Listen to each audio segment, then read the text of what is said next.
Kau boleh nampak tak beza dia? Kau nampak tak beza dia macam mana?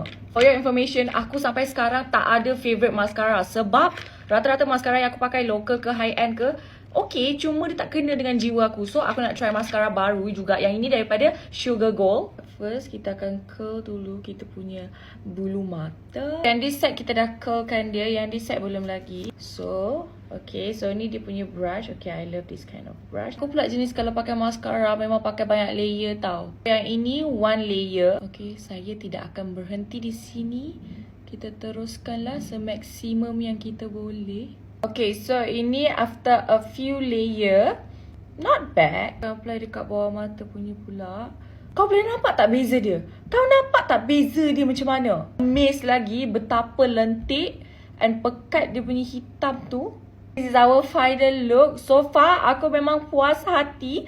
Aku betul-betul tak payah pakai bulu mata dia. Aku tak akan pakai 1 layer, 2 layer. Tidak. Dia paling-paling pun 10 layer aku pakai. Aku rasa aku tak rugilah aku beli yang Sugar Gold punya mascara ni. Sebab memang sangat-sangat cantik. Sangat-sangat love ni.